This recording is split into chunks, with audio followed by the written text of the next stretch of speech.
Hi everyone, this is Dan from LincWare. Today I'm going to show you how to create a shift log or a shift report using LincDoc. In this scenario, we're using a web-based LincDoc e-form that guides the user through the process of filling out their shift report. This form could also be made available on a device like an iPad if you wanted to go completely mobile. We'll go ahead and start by choosing our event or venue. The red dot here means that a field is required. If I try to generate this form without filling in that required field, you'll notice that that's impossible. You receive an error. So I'll go ahead and choose the venue as Pizza Hut Park. Choose my name and use a calendar for the date. And then in the shift debrief, you can say what happened. LincDoc also has the ability to put in contextual help. So if you wanted to see what type of data you could put in here, you can click the help. So for example, you could have a raptor attack. If you had a raptor attack, you should definitely be filling out a shift report. So let's go ahead and add some of this data. So you can see I've added some data here, including some information on the incident itself.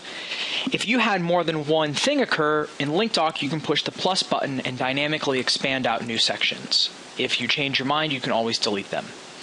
Now, we're going to ask the question, were there any building maintenance issues? If I say yes, it'll then prompt me for those maintenance issues. If I say no, that section will not be displayed and those questions will not be asked.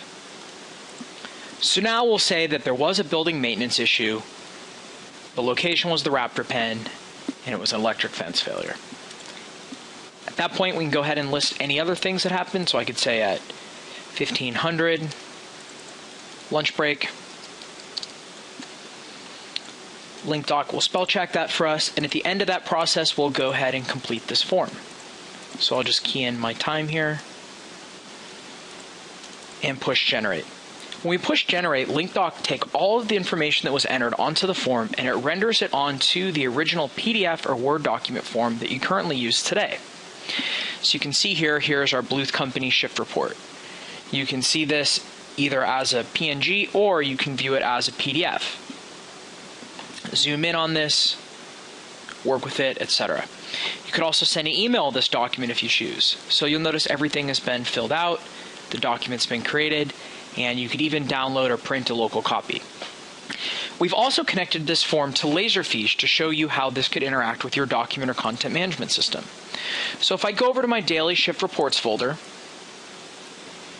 you're going to notice that we have a file for 2011 in the month of June. And I can go ahead and open the form that was just created. And when I open this, you're going to see that we've stored the same document that was just displayed in our browser. We've automatically sent to Lasefiche. We handled the file naming, the folder naming, filled out the template, and in addition, we have a link to that same PDF that the user saw and a link to the original e-form. So if you needed to make changes to the shift report, you could easily do that just by clicking on that link. And in this scenario, when I do that, it's going to take me back into LincDoc to make any changes to that report that we were just working with. So now you can see this is the same form we just filled out, and you can make any modifications or route this around for workflow purposes. On behalf of the entire LincWare team, we encourage you to come learn more about this process and try this form on our website.